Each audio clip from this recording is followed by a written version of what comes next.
Damai sejahtera Allah yang melampaui segala akal akan memelihara hati dan pikiranmu di dalam Yesus Kristus Tuhan kita. Amin. Horas.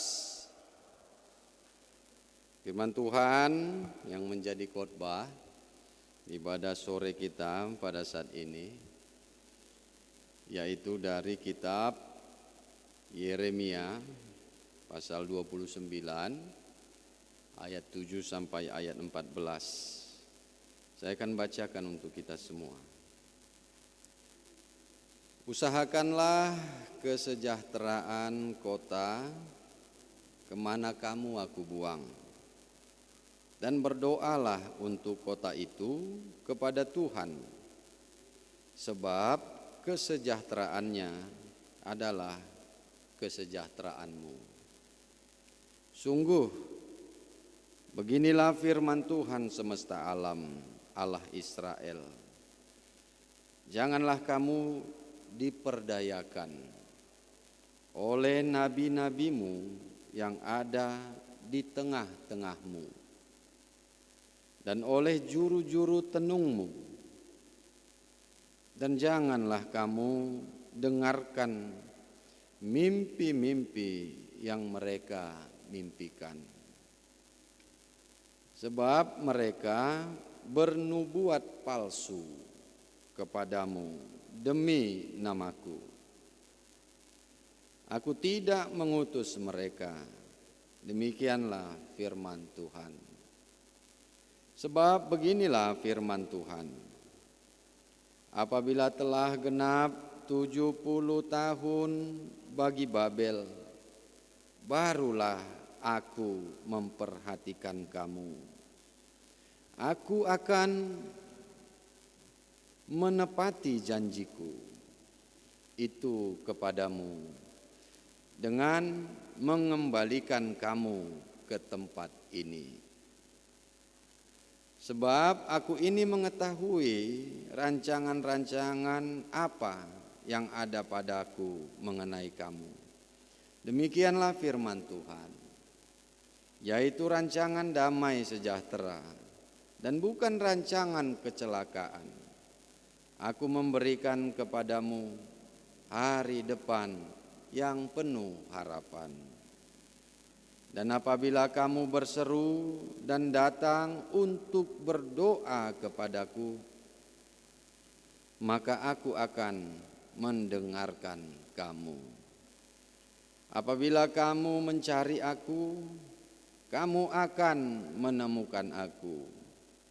Apabila kamu menanyakan aku dengan segenap hati, aku akan memberi kamu menemukan aku. Demikianlah firman Tuhan. Dan aku akan memulihkan keadaanmu dan akan mengumpulkan kamu dari antara segala bangsa dan dari segala tempat kemana kamu telah kucerai beraikan. Demikianlah firman Tuhan.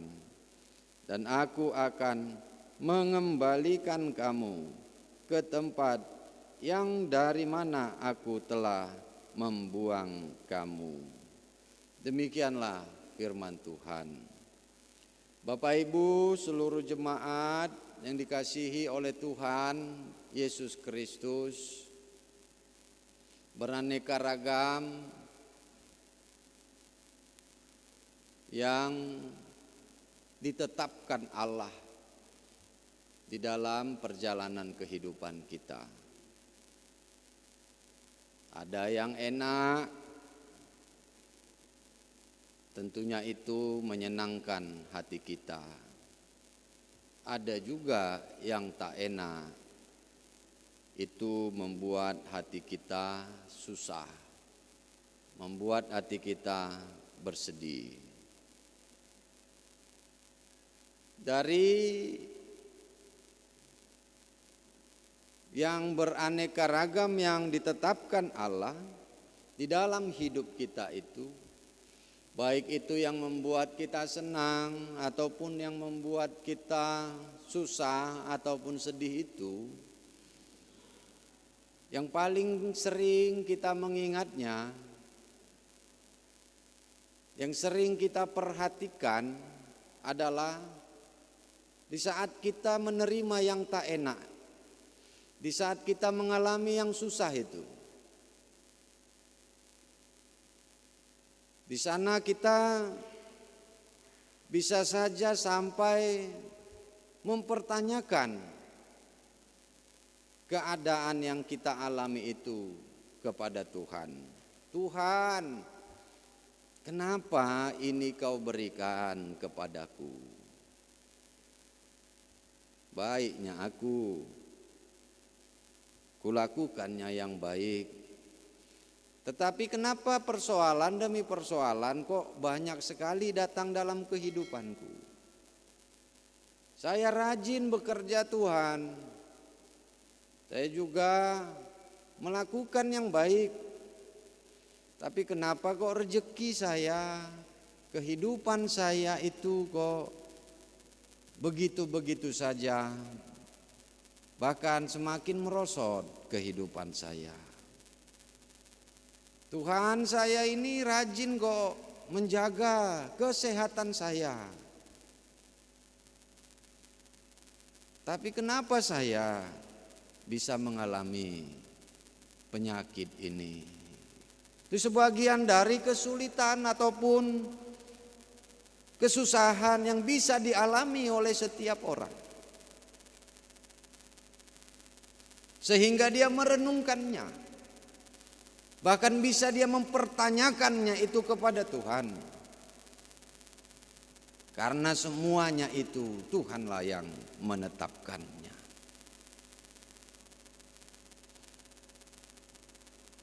Tetapi sebaliknya, keadaan yang enak, keadaan yang menyenangkan kita, pertolongan Tuhan di dalam kehidupan kita, itu banyak itu lewat begitu saja. Tanpa kita perhatikan, tanpa kita merenungkannya dengan mendalam sebagaimana kesusahan-kesusahan yang kita alami itu. Ada persoalan, datang orang menolong, biasa saja kita anggap itu. Diberikan rezeki kepada kita dalam berbagai bidang kehidupan, kita bisa saja menganggap itu biasa saja, itu lewat begitu saja. Tuhan melepaskan kita dari mara bahaya, menyelamatkan kita dari kecelakaan dan lain sebagainya. Bisa saja itu kita menganggap hal yang sangat wajar.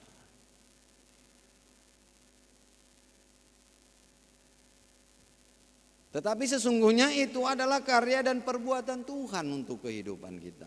Saya kira sama seperti kalau kita dengan teman kita, dengan sahabat kita ya. Sahabat kita banyak berbuat baik ya. Memperhatikan kita, banyak menolong kita ya. Berulang-ulang kebersamaan itu contohnya. Kita anggap itu mungkin biasa-biasa saja. Di saat dia sedikit melakukan ataupun mengatakan sesuatu yang bisa membuat kita tersinggung, langsung kita mengingatnya, menganalisanya dengan mendalam. Kira-kira seperti itulah mungkin perbandingan keadaannya. Tetapi Bapak Ibu jemaat yang dikasihi oleh Tuhan kita Yesus Kristus, yang mau disampaikan di dalam firman Tuhan kita ini, bagaimana umat itu juga seperti itu keadaannya. Gelombang kehidupan dialami umat itu juga. Umat itu juga mengalami hal yang enak, yang menyenangkan mereka. Demikian juga sebaliknya, mengalami juga kesusahan.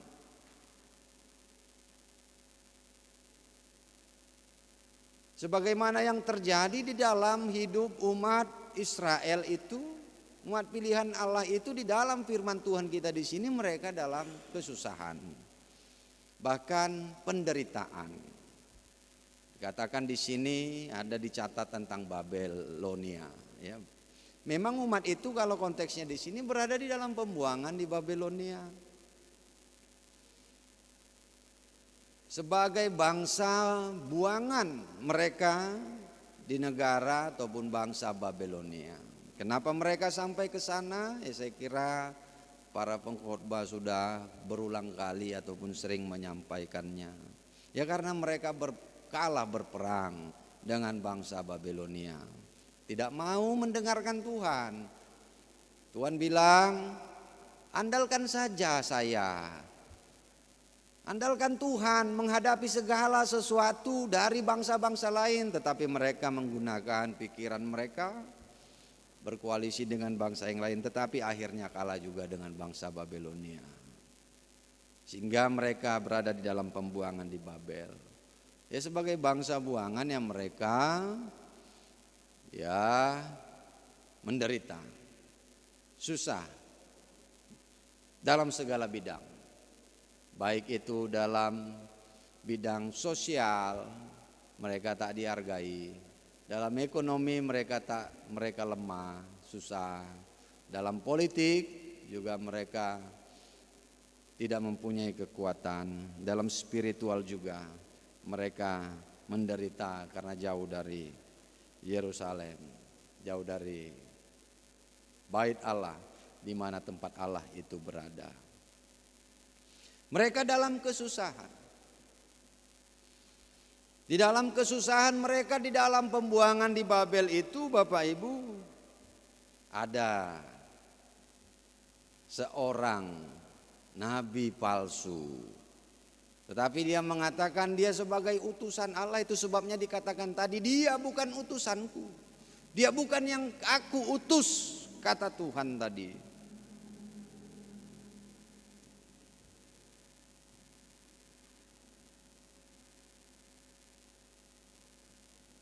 Kalau dikatakan di ayat 9, sebab mereka bernubuat palsu kepadamu demi namaku. Aku tidak mengutus mereka. Demikianlah firman Tuhan.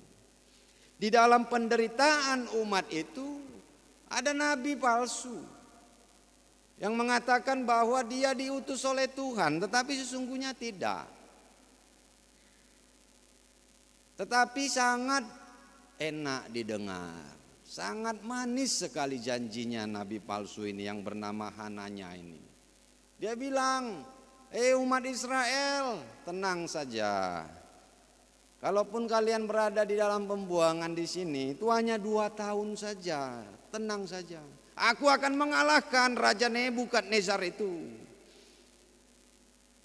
Aku akan mengalahkan negara Babelonia ini. Kira-kira seperti itu yang dikatakannya. Mana ya? Di pasal yang ke-28.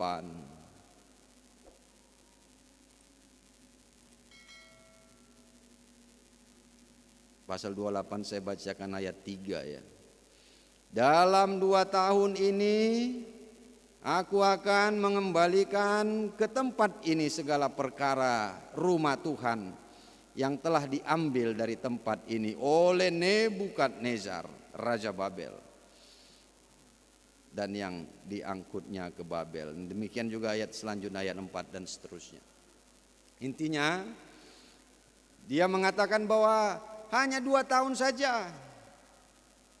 Demikian penekanannya di ayat 11 ya, pasal 28 ayat 11 saya bacakan.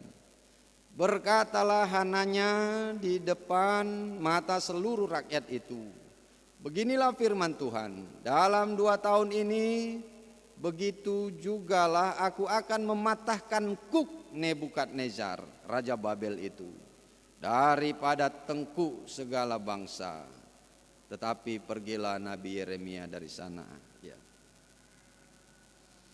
Ada janji manis dari nabi palsu Hananya itu,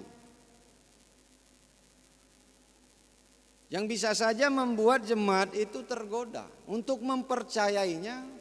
Dan tentu saja ini mempunyai maksud-maksud tertentu dari nabi Hananya itu.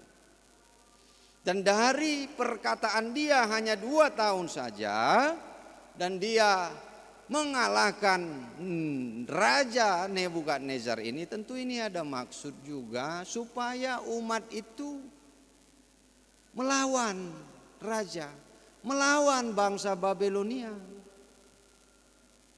Tentu saja di sana juga maksudnya itu. Tentu ini membuat hidup umat itu semakin tak bagus. Sudahlah mereka lemah, mau lagi melawan. Karena itu ajaran ataupun perkataan janji manis itu sesungguhnya adalah menyesatkan.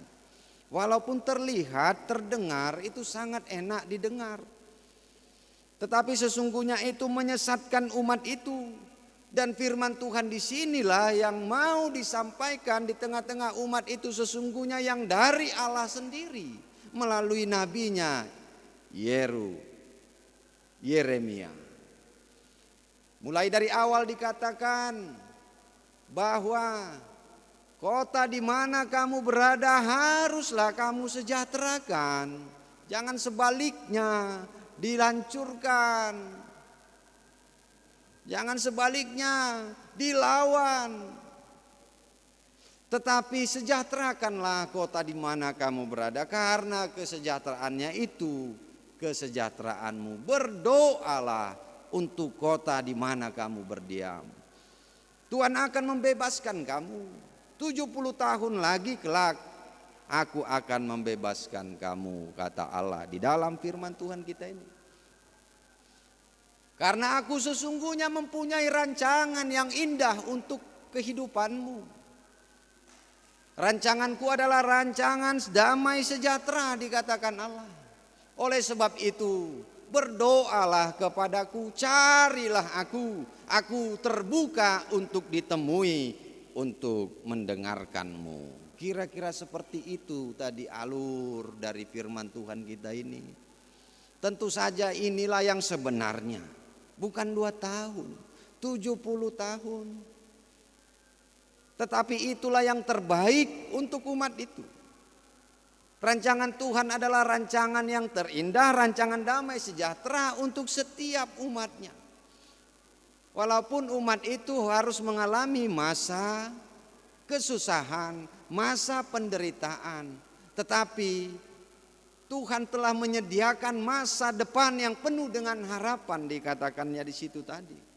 Rancangan yang indah untuk umat itu. Ya, sebagaimana kehidupan kita juga sama juga. Kita juga boleh saja mengalami kesusahan, tetapi sesungguhnya rancangan untuk kehidupan kita yang telah dirancangkan Tuhan adalah rancangan damai sejahtera. Kalau kita lihat di sini Bapak Ibu seluruh jemaat yang dikasihi oleh Tuhan kita Yesus Kristus, keadaan mereka susah, menderita di tengah-tengah bangsa Babelonia, ya. Tetapi apa dikatakan? Apa yang dikatakan firman Tuhan di sini? Sejahterakanlah kota itu, berdoalah untuk kota itu. Karena kesejahteraannya adalah kesejahteraanmu juga. Jangan mendengarkan perkataan-perkataan nabi-nabi palsu, para penenung dan para pemimpi itu yang menyesatkan. Apa yang mau dikatakan di sini Bapak Ibu? Walaupun mereka di dalam keadaan yang susah, keadaan yang menderita, di tempat yang asing bagi mereka, tetapi Tuhan menyuruh mereka untuk mensejahterakan, berdoa untuk kota itu. Artinya apa? Artinya walaupun mereka susah, tetapi mereka diminta oleh Tuhan untuk mengubah keadaan itu menjadi lebih baik. Bukan hanya keadaan diri mereka sendiri, tetapi keadaan di sekitar mereka. Karena itu dimanapun kamu berada dan apapun keadaanmu, Melalui firman Tuhan kita di sini, kita diajak untuk mengelola semua itu untuk menjadi kebaikan kehidupan kita dan semua di sekitar kita. Sebagaimana umat itu tadi berada di tempat yang asing, di dalam pembuangan mereka, kehidupan mereka itu susah,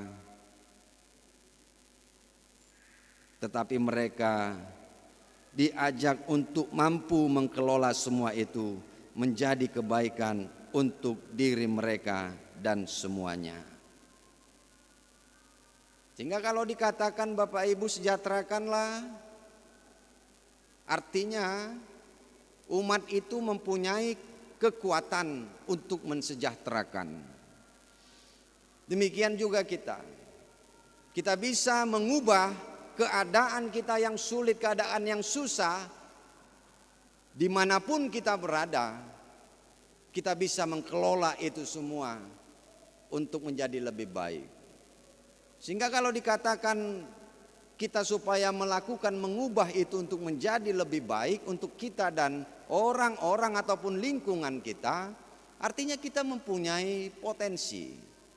Artinya kita mempunyai kekuatan, kemampuan sesungguhnya untuk menjadikan diri kita dan di sekitar kita menjadi lebih baik. Walaupun dalam keadaan yang susah, walaupun dalam keadaan yang berat yang kita hadapi, walaupun tempat itu tak enak ataupun tak nyaman untuk kita. Itu yang mau disampaikan melalui firman Tuhan kita di sini. Karena itu setiap keadaan dan tempat yang tidak nyaman, tidak enak, menyakitkan, tidak membuat kita menyerah. Tidak membuat kita frustasi, pasrah, atau putus asa. Tetapi kita harus tetap mempunyai keyakinan bahwa kita bisa. Karena itu mari Bapak Ibu seluruh jamaat, saya mau mengajak kita semua untuk menanamkan dalam hati kita. Kita katakan dalam diri kita, dalam hati kita, bahwa kita mampu menghadapi semua yang sulit itu yang kita hadapi, walaupun itu sangat berat dan sulit sekalipun. Karena itu kita tidak meletakkan dasar pengharapan kita kepada keadaan kita. Kita tidak meletakkan dasar pengharapan kita kepada tempat di mana kita berada. Kita tidak meletakkan dasar pengharapan kita kepada orang lain. Kan demikian tadi keadaan umat itu. Jangan dengarkan nabi palsu itu. Jangan menyerah atas keadaanmu. Jangan menyerah walaupun kamu di dalam pembuangan di Babel. Kita tidak meletakkan dasar pengharapan kita di mana kita berada. Apapun yang kita hadapi, tidak meletakkan dasar pengharapan kita kepada orang lain, tetapi kita meletakkan harapan kita, kuncinya adalah diri kita sendiri, tergantung diri kita, bahwa diri kita sendiri mampu untuk menjadikan semuanya lebih baik. Sebagaimana Tuhan yang mengatakan kepada umat itu, sejahterakanlah kota itu. Kuncinya umat itu sendiri. Umat itu mampu untuk mensejahterakan sesungguhnya. Ya tidak mungkinlah Tuhan menyuruh mensejahterakan. Sesungguhnya mereka tidak bisa mensejahterakan. Artinya karena bisa mereka itu mensejahterakan. Artinya mereka mempunyai kekuatan. Kuncinya itu dirinya sendiri. Demikian juga kita. Tergantung. Kuncinya itu adalah diri kita sendiri. Sebagaimana yang dikatakan di dalam firman Tuhan kita di sini. Karena itu setiap orang percaya, setiap anak-anak Tuhan tidak akan mau mempersalahkan keadaan. Tidak akan mau mempersalahkan tempat di mana dia berada. Tak juga mau mempersalahkan orang lain. Tetapi dia meyakini bahwa semua yang dihadapinya itu akan menjadi baik di dalam kehidupannya. Tidak menghabiskan energi untuk mempersalahkan keadaan, mempersalahkan tempat, mempersalahkan orang lain. Tetapi dia yakin bahwa hidupnya bisa lebih baik. Dia mempunyai kekuatan dan kuasa untuk menjadikan kehidupannya, bahkan di lingkungannya, untuk menjadi lebih baik lagi. Karena itu apapun keadaan, bagaimanapun yang kita hadapi, satu keyakinan kita bahwa ini adalah rancangan Tuhan yang baik untuk kehidupan kita.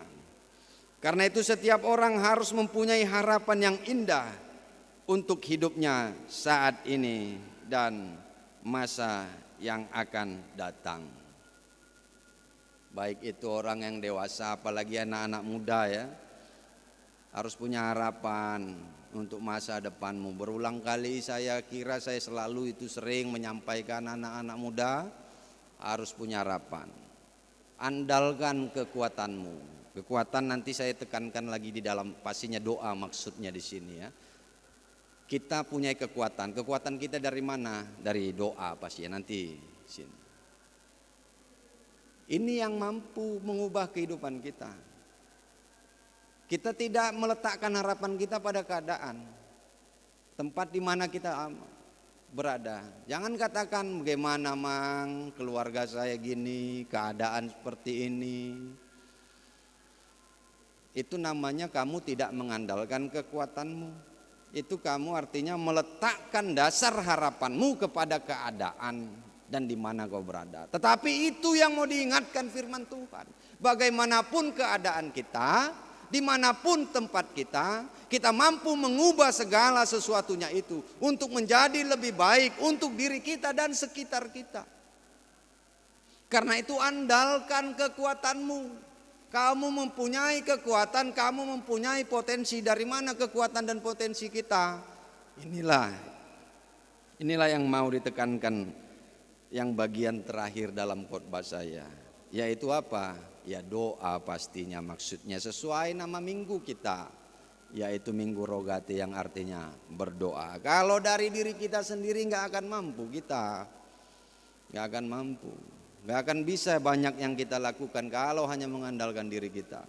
Tapi kita mengandalkan Tuhan, sebagaimana yang dikatakan Rasul Paulus dalam Filipi 4 ayat 13 itu yang kita kenal saya kira ya, kita tahu bersama-sama ya. Segala sesuatu dapat, segala perkara dapat kulakukan dengan kekuatan yang daripada Tuhan. Kira-kira gitu ya. Saya buka dulu ya, Filipi 4 ayat 13. Oh ini.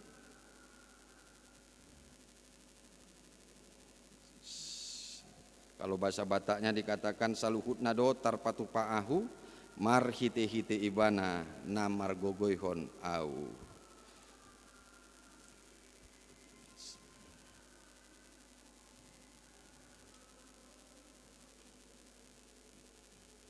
Segala perkara dapat kutanggung di dalam Dia yang memberikan kekuatan kepadaku. Ya kan gitu ya. Dia yang memberikan kekuatan kepada kita. Itu sebabnya kita menjadi kuat. Itu sebabnya kita bisa menjadi bisa. Bukan karena diri kita sendiri. Kalau dari diri kita sendiri ya gak akan bisa kita banyak berbuat. Tapi karena Tuhanlah yang menguatkan kita. Itu yang membuat kita tadi itu mampu melakukan segala sesuatu itu. Itu yang membuat kita bisa mengubah keadaan itu tadi. Dengan kekuatan daripada Tuhan. Bagaimana kita bisa mendapat kekuatan daripada Tuhan itu? Ya doa itu tadi. Itulah kekuatan doa. Sehingga kita menerima kuasa dan kekuatan yang daripada Tuhan. Sebagaimana epistel itu ya. Petrus dan Silas dengan kekuatan doanya yang sangat luar biasa. Penjara itu terbuka. Itu juga yang kita imani. Kuasa doa itu begitu luar biasa. Menjadi berkat bagi kehidupan seluruh orang percaya. Kalau saya ditanya, tapi sekaligus salah saya menyampaikan, gereja yang paling nyata menerima berkat melalui doa-doanya gereja apa? Gereja apa? Ya gereja KBP. Gereja yang paling nyata menerima berkat melalui doa-doanya ya gereja HKBP. Gereja HKBP lah yang paling banyak menerima berkat melalui kuasa doa-doanya. Kalau sederhananya ya gini aja lah. Saya sering, udah berapa kali saya sampaikan ya. Suku yang mayoritas Kristen lah ya. Suku yang mayoritas Kristen di Indonesia ini suku apa? Suku Batak ya. Suku mayoritas Kristen yang paling hebat itu suku apa? Yang jago-jago lah, yang baik yang jago ya. Suku Batak ya. Gerejanya di mana? Ya KBP. Itu aja sederhananya. Banyak suku yang mayoritas Kristen ya. Banyak. Yang paling hebat suku apa? Ya Batak. Itu aja sederhananya. Tetapi kita jarang untuk menyampaikan itu. Kita jarang menyaksikan itu. Bahwa kita banyak menerima berkat yang daripada Tuhan melalui doa-doa kita. Orang Batak itu awalnya dari mana? Ya dari Tapanuli sana, mayoritas. Dari tanah Batak sana mayoritas. Apa kerjaan di sana? Ya petani. Tapi bagaimana sekarang orang Batak? Paten-paten, hebat-hebat. Karena apa itu semua? Karena hebatnya dia. Karena memang pintarnya dia. Tetapi yang paling utama itu adalah karena doa-doa yang disampaikan kepada seluruh jemaatnya. Bukan hanya kekuatan doanya sendiri, tetapi doa orang-orang yang mengasihinya di tengah-tengah gereja itu. Doa para pelayannya, doa para sintuanya, doa para pendetanya yang mempunyai kuasa untuk menjadikan berkat bagi seluruh jemaatnya. Apalagi kebiasaan zaman dulu ini, anak-anak muda saya mau sampaikan. Kalau orang merantau itu diberangkatkan dengan doa itu. Baik itu doa orang tua, keluarga, doa dari gereja, doa dari para haladonya. Itu makanya hebat-hebat karena doa. Tapi yang buat kita kadang sedih, udah karena doa seperti itu dia menjadi hebat, udah hebat dia lupa pula sama gerejanya, ditinggalkan pula lagi gerejanya, nggak ada pula katanya berkat di gerejanya. Ini yang buat kadang kita sedih. Padahal itu semua karena doa. Sebagaimana firman Tuhan kita di sini. Doakanlah kesejahteraan kota di mana engkau berada, bukan hanya mendoakan diri kita sendiri. Tetapi doa kita adalah doa untuk kebaikan orang lain juga. Doa untuk kesejahteraan orang lain juga. Jadi banyak pembahasan doa itu kan sangat luas.